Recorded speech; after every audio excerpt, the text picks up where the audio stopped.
Hello everybody, আশা করি সবাই ভালো আছেন। এখন আমরা কি করব বিক্রাউডের আ ফো ও 1045 প্রবলেমটা।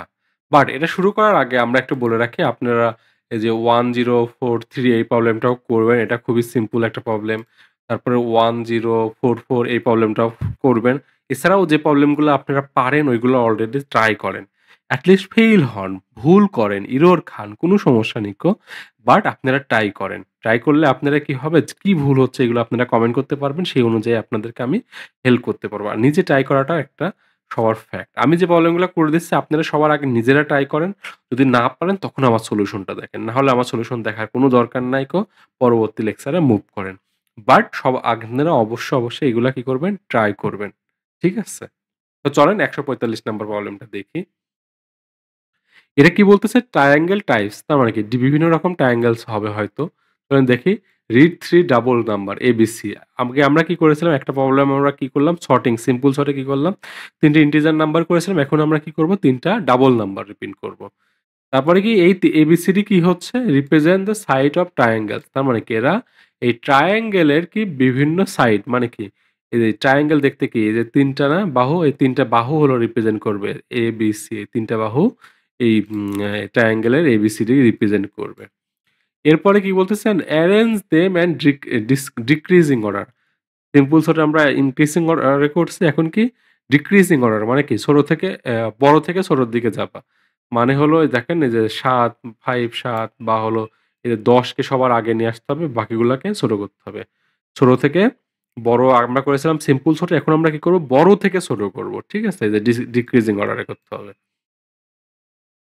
তারপরে কি বলছে দেখেন এই বড় থেকে ছোট করার ফলে so that side A is the biggest. তার ফলে কি হবে দেখেন সাইড এ মানে কি ট্রায়াঙ্গেলের এ নাম্বার সাইডটা সবথেকে বড় হবে আর বি আর সি হবে বি হবে তার থেকে বড় আর সি হবে সবথেকে ছোট। সো ইনপুটটা আমরা নিলাম তারপরে কি ডিক্রিজিং অর্ডারে আমরা সর্ট করে ফেললাম। এরপরে কি করতে হবে next determine the type of triangle they can make. তার মানে কি বিভিন্ন এই যে ৩ টে সাইডে বিভিন্ন রকমের ট্রায়াঙ্গেল আমরা বানাতে পারবো। সেইটা আমাদের ডিটারমাইন করতে হবে। তো চলেন আমরা একটু দেখি যে কি টাইপের যে ট্রায়াঙ্গেল গুলা আছে। সো দেখেন এই যে বিভিন্ন রকমের ট্রায়াঙ্গেল এই যে আমরা মেইনলি হলো এই ৩ টা হলো ইনপুট নিয়েছি এ, বি, সি। তারপরে যে বাই সাইড এই এ, বি, সি এর বিভিন্ন কন্ডিশনের উপরে এই যে ইকুইলেটারাল ট্রায়াঙ্গেল, আইসোস্কেল ট্রায়াঙ্গেল এবং স্কেলেন ট্রায়াঙ্গেল বিভিন্ন রকমের ট্রায়াঙ্গেলের যে ডেফিনিশন আছে ওই অনুযায়ী বিভিন্ন রকমের ট্রায়াঙ্গেল হবে।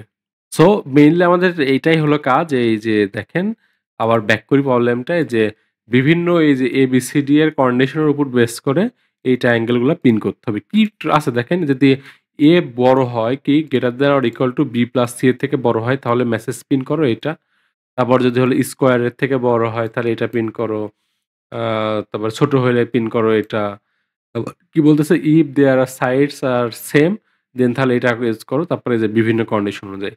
চলেন আমরা এগুলা নিয়ে যাই তারপরে হলো আমরা এই কন্ডিশন অনুযায়ী পিন করি। আগে ইনপুটটা নেই তারপরে দেখি। ইনপুটটা দেখেন আগের মতো নিয়ে হলো আমাদের ৩ টে এক লাইনে নিতে হবে। এটুকু জাস্ট খালি মাথায় রাখেন। তো চলেন শুরু করা যাক।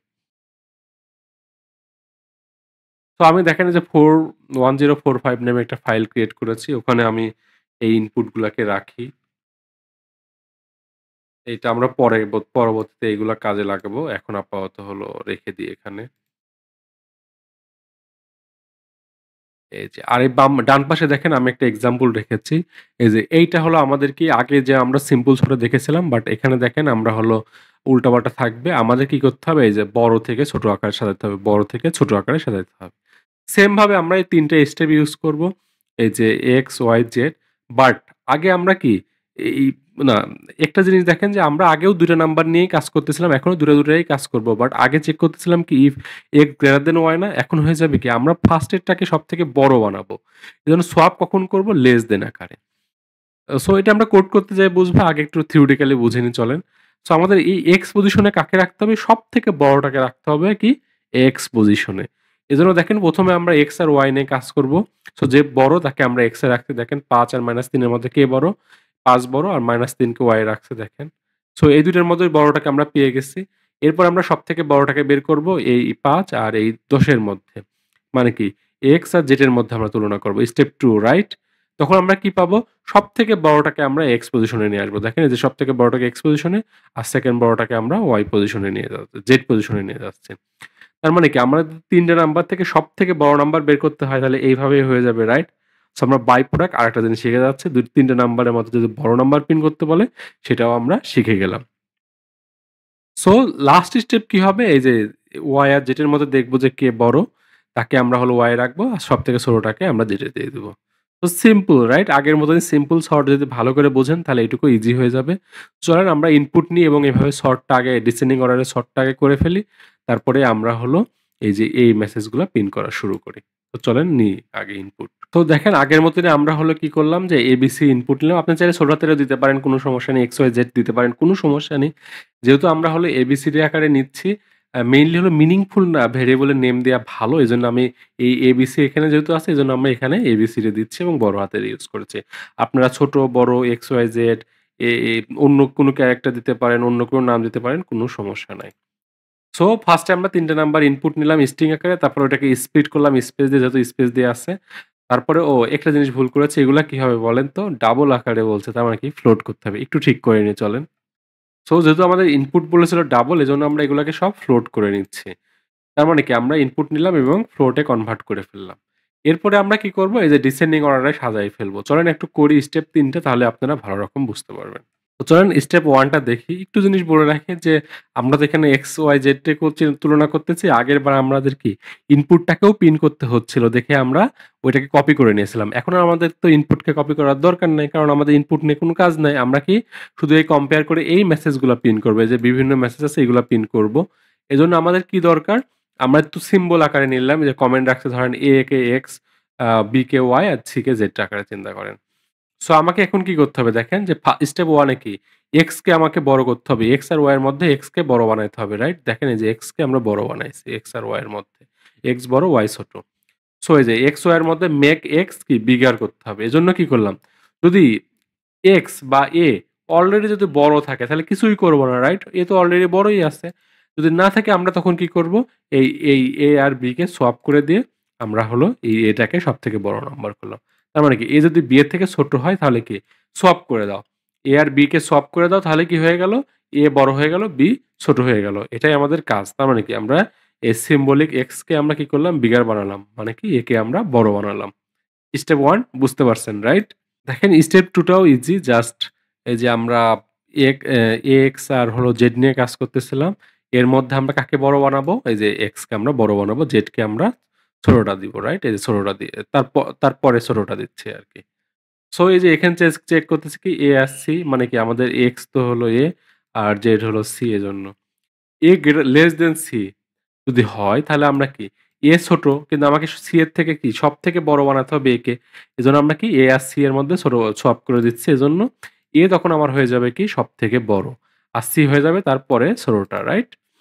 সো যদি অলরেডি এ সবথেকে বড় হয়, সি এর থেকেও বড় হয় তাহলে আর এটা কি দরকার আছে? দরকার নাই। এজন্য আমরা শুধুমাত্র এ যদি ছোট হয় তখনই আমরা এ কে বড় বানায় দিচ্ছি। সো স্টেপ ২ তে আমরা কি করলাম? এখন যদি আপনি যদি এই ২ টা স্টেপ করার পর যদি বলেন যে ৩ টা নাম্বারের মধ্যে সবথেকে বড় কি? জাস্ট এই এটাকে পিন করে দিবেন। তাহলে কি এই ৩ টা নাম্বারের মধ্যে এ সবথেকে বড় হয়ে গেল। Clear, right? এখন আমরা জাস্ট ফাইনাল স্টেপ কি? এই y আর z এর মধ্যে আমরা কি y কে আমরা বড় বানাবো, z কে সবথেকে ছোট বানাবো। সো এইটুকুই আমাদের কাজ। চলেন করে ফেলি। দেখেন স্টেপ 3 তে আমরা কি করতেছি? y আর z এর মধ্যে হলো কি করব? y কে বড় বানাবো। দেখেন এই যে y বড় বানাচ্ছে, z সবথেকে ছোট। অলরেডি যদি হলো এই যে আমাদের সিম্বলিক B হলো Y আর C হলো Z, যদি হলো B অলরেডি বড় থাকে তাহলে এটাকে চেক করার কোনো দরকার নাই। কিন্তু B যদি ছোট হয়, B যদি C এর থেকে ছোট হয় তাহলে আমাকে কি বানাইতে হবে? B টাকে বড় বানাইতে হবে। দেখেন B ছোট ছিল কি C এর থেকে ছোট ছিল, এজন্য আমরা B কে C বানা দিচ্ছি। এজন্য সোয়াপ করতেছি। দেখেন এই যে B কে আমরা C বানাচ্ছি আর এই যে C কে আমরা কি বানাচ্ছি? B বানাচ্ছি। সোয়াপ করতে এটাকে বলা হয় সোয়াপ। সোয়াপের ক্লাসটা আবার করেন। যদি কোন রকমের বুঝতে অসুবিধা হয়, সোয়াপটা আমাদের খুবই ইম্পোর্টেন্ট। ঠিক আছে? দেখতেই পাচ্ছেন আমরা সোয়াপ কত জায়গায় ইউজ করলাম। সিম্পল সর্ট ইউজ করতেছি। বড় থেকে ছোট বানাতেও আমাদের সোয়াপটা ইউজ হচ্ছে। সো এইটুকু এই ৩ টা স্টেপের মধ্যে আমাদের কি এই যে আমাদের যে ৩ টে নাম্বার ছিল ছোট আকারে বড় বানাই ফেলছি। আমাদের এখানে বলতেছিল না এটাকে আমাদের বিগেস্ট বানাইতে হবে। এজন্য আমরা এ কেও বড় বানাইছি এবং সি তার থেকে ছোট আর বি তার থেকে ছোট আর সি হলো সবথেকে ছোট। Clear right? আমরা চাইলে এইটুক দিয়েও আমাদের প্রবলেমটা করে ফেলতে পারতাম। বাট আপনাদেরকে দেখানোর জন্য আমি এই ডিসেন্ডিং অর্ডারের সর্টটা দেখালাম। যেহেতু আমাদের শুধু এটাকে বড় বানাইতে বলছে এইটুকু করলেই হতো। বাট আমাদের দেখানোর জন্য আমরা এটুকু করলাম। তো চলেন এখন বাকিটুকু আমরা করি। আমাদের এখন কি করতে হবে দেখেন যে এখন আমাদের কি করতে হবে?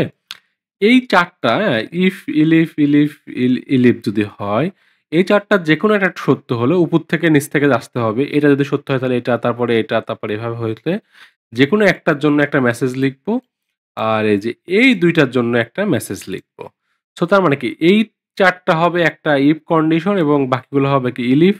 আর এটা একটা ইফ কন্ডিশন আর এটা হবে কি ইলিফ কন্ডিশন। সো এটাই আমাদের হলো কাজ। চলেন এটুকু করে ফেলি। সো এটার জন্য আমি যে এখানে অলরেডি মেসেজগুলা লিখেই রাখছি। জাস্ট এইখান থেকে নিয়ে যাই। ১ম টা নিয়ে আসি যে এইটা। এটা কখন হবে দেখেন যে ইফ কি? এই যে a greater than equal to b plus c যদি হয় তাহলে হলো ১ম টা হবে। চলেন এটা করে ফেলি। আ if কি a greater than or equals to b plus c তাহলে আমরা কি প্রিন্ট করব? জাস্ট হলো এই যে এইটা কপি করে দিয়ে দেব। এই যে এটা জাস্ট এই যে এখানকার ইকুয়েশনটা আমি হলো জাস্ট ইফ এ কনভার্ট করেছি তারপরে এটা দিয়ে দেব। খুবই সিম্পল।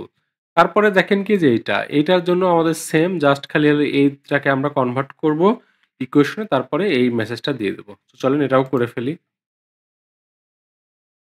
এটা কি হবে দেখেন এই যে a স্কয়ার হ্যাঁ? এগুলা হলো স্কয়ার a2 b2 না। দেখেন এই যে কোশ্চেনে গেলে দেখতে পাবেন যে a square, b square, c square এটাকে জাস্ট মাথায় রাখবেন। তো আমরা এগুলাকে স্কোয়ার করি। আমি চাইলে a স্কোয়ার তো a ইনটু a দিতে পারি, ইকুয়াল টু এভাবে দিতে পারি। অথবা যে আমরা শিখেছিলাম না এই যে a স্কোয়ার রাখি এভাবে। তারপরে কি b square, b into b দিতে পারেন বা ডাবল দিলে স্কোয়ার হয়, রাইট? আবার কি c ইনটু c এটা দিতে পারেন অথবা এই যে এইটা দিতে পারেন। এটা হলো মোর এলিগেন্ট যাতে বুঝতে সুবিধা হচ্ছে। এটা যদি হয় তাহলে এই যে এখানে ইকুয়াল টু হবে, হ্যাঁ? ইকুয়াল টু মানে ডাবল ইকুয়াল টু হয়। আর এই যে প্রিন্ট করতে হবে আপনাকে যে এইটা। সেম আরকি। আচ্ছা একটা জিনিস ভুল করেছি। এটা আসলে ইফ হবে না। এটা হবে কি আমাদের ৪ টা মিলে একটা না? এজন্য এটা হবে কি ইলিফ। ওকে? ইলিফ। এই যে। সো এইটা হলো তার ইফ আর এটা তার ইলিফ। চলেন তাহলে আমরা বাকি ৩ টা করে ফেলি। বাকি ২ টা সরি ২ টা করে ফেলি। দেখেন জাস্ট খালি এই যে চিহ্ন চেঞ্জ। চিহ্ন চেঞ্জ জাস্ট আর এই যে এখানে টেক্সট। সো আগেরটায় আমরা কপি করব জাস্ট খালি এই টেক্সটটা চেঞ্জ করে দেব। চিহ্ন খালি গ্রেটার দেন হবে, হ্যাঁ? সো দেখেন আমরা এই যে আ ইফ নিয়ে আসলাম আর এই যে বাকি ৪ টা কি জাস্ট এই কন্ডিশন গুলো আমরা দেখেছি। একটা ছিল কি গ্রেটার দেন, আরেকটা কি লোয়েস দেন। আর এই যে তার টেক্সট খালি চেঞ্জ হবে, হ্যাঁ? এই টেক্সট গুলা হলো চেঞ্জ হবে। এই টেক্সট গুলো আপনি চেঞ্জ করে দিবেন। এটা হলো কি আমাদের এই ১ম ৪ টা কি ইলিফ দিয়ে একটা গ্রুপের আন্ডারে হবে। আর এই সেকেন্ড ২ টা এই ২ টা আরেকটা গ্রুপ।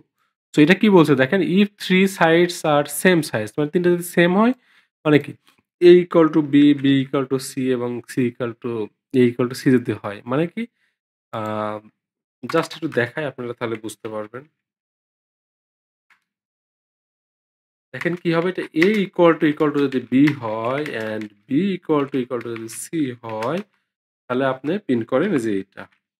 এখন বোঝেন একটু যে ইকুয়াল টু যদি B হয় এবং B ইকুয়াল টু C হয় তাহলে কি ইকুয়াল টু C না? তাহলে কি আর এটা চেক করার দরকার আছে? দরকার নাই।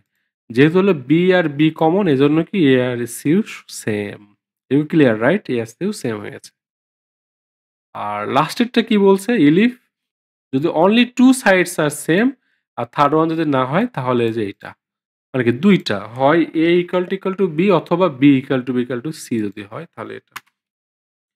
দেখেন এই যে ইলিফ ইকুয়াল টু B যেকোনো ২ টা অর দিবেন, হ্যাঁ? B ইকুয়াল টু C যদি হয় তাহলে আমাকে যেটা এগুলো মেইনলি হলো এই ট্রায়াঙ্গেল এর সাথে একটু রিলেটেড তো আপনার থিওরি গুলো জানা থাকলে এগুলো আরকি বুঝতে সুবিধা হবে।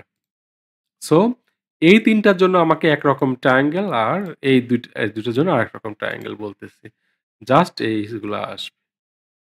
সো আমাদের প্রবলেমটা কি দাঁড়ালো দেখেন ইনপুট নিলাম, তারপরে ডিসেন্ডিং অর্ডারে সর্ট করলাম, তারপরে জাস্ট সিম্পলি এই যে এই ৪ টা ইকুয়েশন দিয়ে ১ম এ একটা কন্ডিশন আর এটা কন্ডিশন। কন্ডিশন গুলো জাস্ট ইজি। জাস্ট খালি আমাকে এই ডিক্রিজিং অর্ডার সাজানোটা একটু কঠিন ছিল, রাইট? তো চলেন আমরা এখন এটা রান করে দেখি এবং ইনপুটটা দিয়ে দেখি। এটাই ফার্স্ট এ না আমরা চলেন ইনপুটগুলা নিয়ে আসি, বুঝতে সুবিধা হবে। এটা নেই। এটা দেখেন ২ টা আউটপুট, একটা অ্যাকুইট আর একটা হলো আইসো। ধরেন এই ২ টা হয় নাকি দেখি। কন্ট্রোল ভি দিই। দেখেন এই যে অ্যাকুইট আর আইসো হয়েছে। নাইস। আর এই যে এইটা দিয়ে দেখেন একটা হবে খালি। কি হবে দেখেন, এটা হলো নিও ফ্রম হবে শুধু। চলেন হয় নাকি দেখি। আবার রান করি। ওয়াও! হয়েছে। তো চলেন আমরা এখন এই প্রবলেমটা হলো সাবমিট করে দেখি যে হলো কোনো ভুল হয়েছে কিনা, প্রেজেন্টেশন এরর খায় কিনা। যদি এরর হয় আপনারা ওই এরর অনুযায়ী কারেক্ট করবেন। আমি যদি এরর হয় তাহলে আমিও কারেক্ট করব। তো চলেন দেখি। সো কোডটা আমি এখানে দিয়েছি। এখন আমি জাস্ট সাবমিট বাটনে দিয়ে দিব। বাস আমাকে দিতে হবে। বাসগুলো দিয়ে দিই। সাবমিট হয়ে গেছে। আশা করি অ্যাকসেপ্টেড হবে। ওয়াও! অ্যাকসেপ্টেড। সো প্রবলেমটা কিন্তু ইজি ছিল। দেখছেন? জাস্ট হলো আমাকে ইনপুটটা নিতে হচ্ছিল। তারপরে আমি যে ডিক্রিজিং অর্ডারে সাজালাম। এরপরে আমাকে দেখতে হয়েছে কি যে বিভিন্ন কন্ডিশন অনুযায়ী ১ম ৪ টা মিলে একটা কন্ডিশন ছিল। এইটুকু একটু বোঝা কঠিন হবে। এই যে ১ম ৪ টা মিলে যে একটা গ্রুপ আর 2nd ৪ টা মিলে যে একটা গ্রুপ, এটা বুঝতে একটু সময় লাগতে পারে। বাট ১ম ৪ টা মিলে একটা গ্রুপ, কারণ এটা ট্রায়াঙ্গেল এর নলেজ একটু লাগে, হ্যাঁ? এটা ট্রায়াঙ্গেল এর বিভিন্ন এই কন্ডিশন অনুযায়ী একটা ট্রায়াঙ্গেল হয় একরকম। আর এই যে সাইড ইকুয়াল টু দিয়ে আরেক রকম হয়। এজন্য মেইনলি আমি বুঝতে পারছি। সো এই ছিল মেইনলি প্রবলেম। একটু বড় প্রবলেম বাট ইন্টারেস্টিং। এখানে আমরা অনেকগুলো জিনিস শিখলাম। ইফ ইল শিখলাম, মাল্টিপল ইফ ইলস, তারপরে এন্ড, অর, তারপরে ইকুয়েশন, অনেকগুলা কিছু শিখলাম। সো আজ এ পর্যন্তই। অনেকগুলা প্রবলেম আপনারা যে আছে ওইগুলা দেখবেন। ৪৩, ৪২ বা অন্য যে প্রবলেমই থাকুক না কেন আপনারা ট্রাই করবেন নিজেরা। অন্য আরো যে প্রবলেমগুলো আছে ওইগুলাও ট্রাই করবেন নিজেরা। কোনটাই কোনো প্রকারের প্রবলেম হলে অবশ্যই কমেন্ট করেন। প্রবলেম নাম্বারগুলো আমাকে দেন। আমি ওইগুলোর উপরে সলিউশন দেওয়ার চেষ্টা করব। Thank you.